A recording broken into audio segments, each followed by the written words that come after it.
হয়েছিল আমরা বেলঘর থেকে দীঘা যাচ্ছিলাম স্টেট বাস এসবিএসটিসি বাসে। তা ড্রাইভারটা একটু উলটপালট চালাচ্ছিল, ওভারটেকিং করছিল।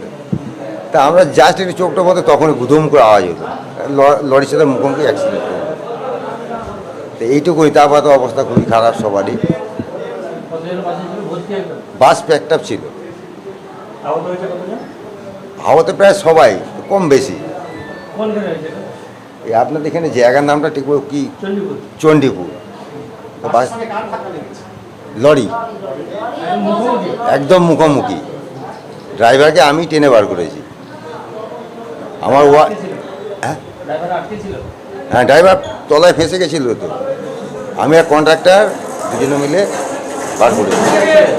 হ্যাঁ, দীঘা। আমার নাম মলয় পাল।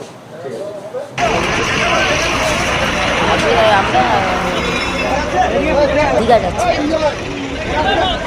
বেলঘর রাত্রিতে, মানে আমরা ডালনা থেকে বাসে উঠেছি। তারপরে আমি একটু সবাই চোখ বুঝেছি একটু, আমার হাজব্যান্ড আমি তখনই মানে বাসে লরি এসে ধাক্কা নাকি মুখামুখি হয়েছে, আমার ছেলে দেখেছে। তারপরে ওখানে হতে ওদের ওই ছেলের লেগেছে, ওর বন্ধু। আর ও আমাদের আগে না ছিল, কাজ টাজ ভেঙে পড়ে গেছে গায়ে উঁচে উঁচায়। আমরা 5 জন। হ্যাঁ, বাসে অনেক লোক ছিল, মানে সিট যতগুলি ছিল ততগুলি মানুষ ছিল। হ্যাঁ, ড্রাইভার নাকি ভালো চালাচ্ছিল না, ছেলে বলল। দীঘায়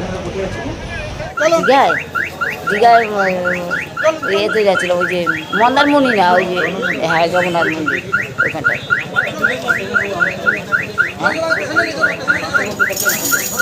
বাসের মধ্যে মোটামুটি অনেকেরই হয়েছে,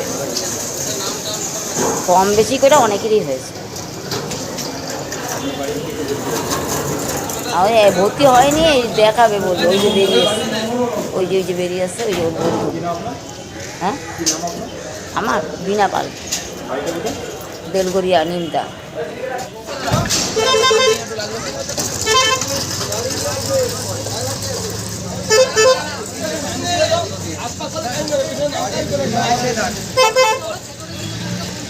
আরে এখান থেকে বসার জায়গা